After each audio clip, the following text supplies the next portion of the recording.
Shalom, selamat pagi Bapak Ibu dan para pendengar santapan rohani kita dari Jemaat Silo Campagaya, edisi Kamis 13 Juni 2024. Saudara-saudara, untuk memulai aktivitas kita pada pagi ini, mari kita mohon tuntunan Tuhan, kita berdoa.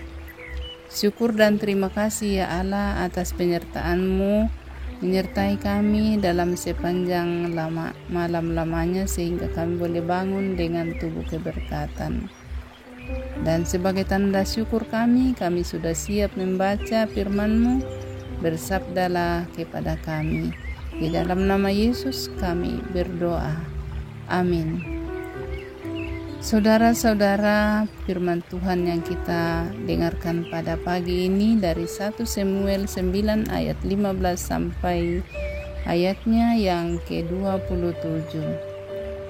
Firman Tuhan berbunyi demikian, tetapi Tuhan telah menyatakan kepada Samuel sehari sebelum kedatangan Saul demikian. Besok kira-kira waktu ini aku akan menyuruh kepadamu seorang laki-laki dari tanah Benyamin. Engkau akan mengurapi dia menjadi raja atas umatku Israel, dan ia menyelamatkan umatku dari tangan orang Filistin. Sebab aku telah memperhatikan sengsara umatku itu, karena teriakannya telah sampai kepadaku.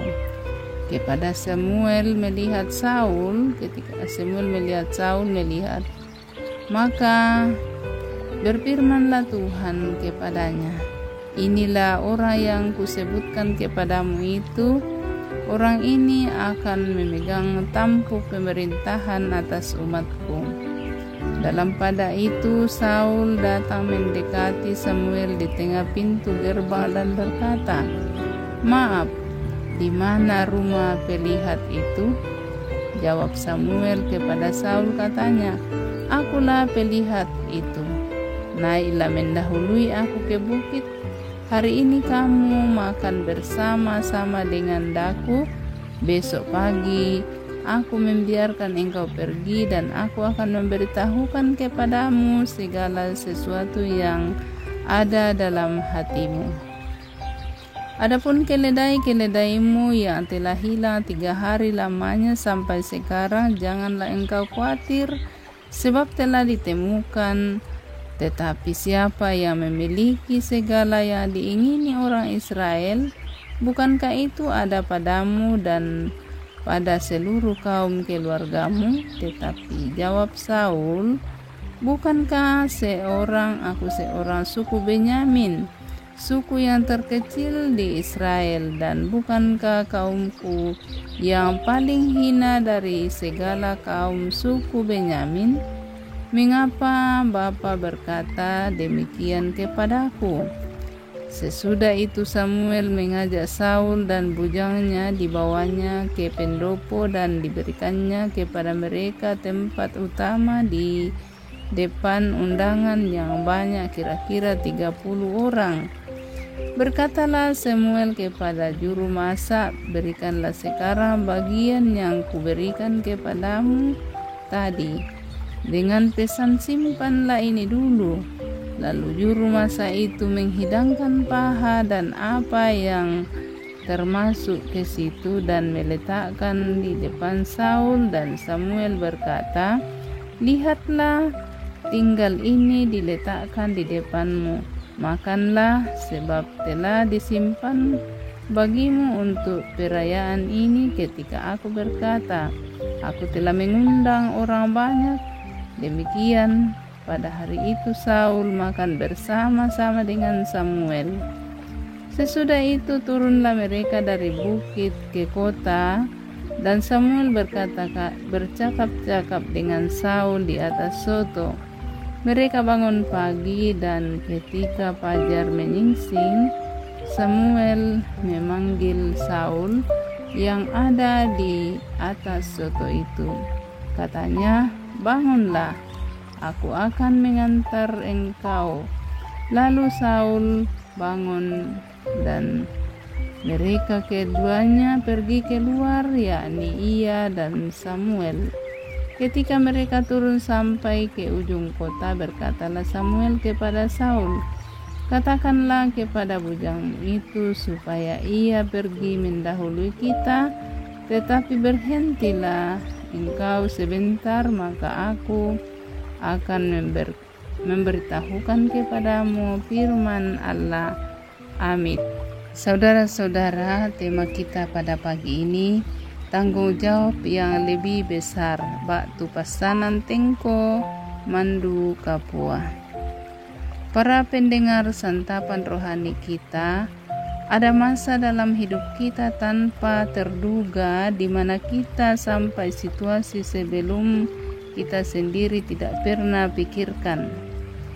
Kita merencanakan suatu hal tetapi jawabannya tidak seperti apa yang direncanakan dari awal. Seperti Saul dikisahkan sebagai seorang yang memiliki rasa bertanggung jawab yang besar. Itulah sebabnya ia menaati perintah ayahnya mencari keledai mereka yang hilang. Ia juga seorang muda yang tampan dan perkasa. Akan tetapi dia seorang yang rendah hati karena berasal dari kaum kecil, yaitu dari suku Benyamin.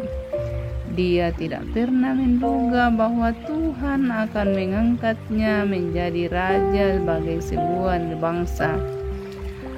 Cara Tuhan memilih sangat unik, di mana upaya mencari keledai yang hilang itu menuntunnya kepada Samuel. Samuel sendiri tidak tahu siapa yang akan diurapi menjadi raja, namun Tuhan memberinya petunjuk kepadanya. Saul belum pernah mengenal Samuel sebelumnya. Ia mencari Samuel bukan karena sebagai seorang imam atau nabi, tetapi ia membutuhkan seorang pelihat untuk mengetahui keberadaan keledai ayahnya yang hilang. Hal ini menunjukkan bahwa pengalaman beragamnya sangatlah minim. Tuhan berkenan memilihnya dan jalan hidupnya berbeda seandainya ia tetap taat kepada panggilan dalam Tuhan. Cara Tuhan berkarya memang seringkali tidak terduga oleh pikiran dan hikmat manusia.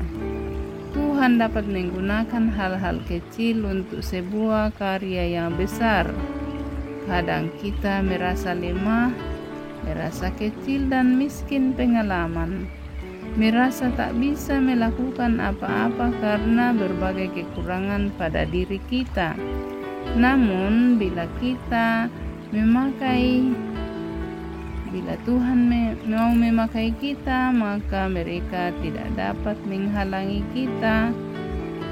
Tuhan mewujudkan kehendaknya. Satu hal yang penting menjalani panggilan Tuhan yaitu tetap taat pada petunjuknya. Amin. Saudara-saudara yang dikasihi Tuhan, mari kita berdoa. Syukur dan terima kasih ya Allah atas penyertaan-Mu buat kami pada pagi ini sehingga kami boleh dengarkan lagi bagian dari firman kebenaran-Mu.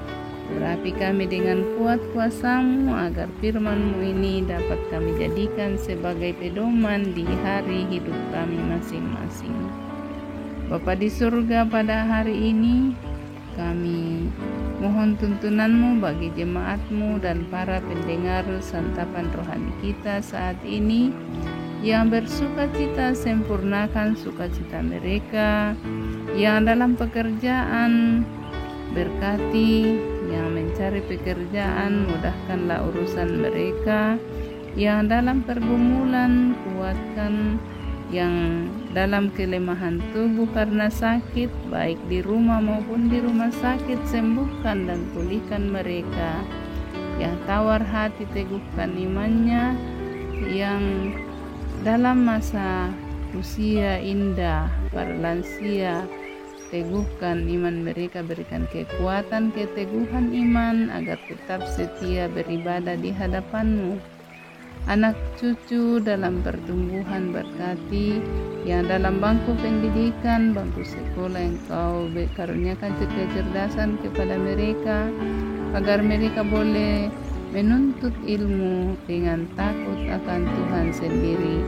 Bapa di surga, ini doa syukur kami, ampuni salah dan dosa kami, di dalam nama Yesus kami berdoa. Amin.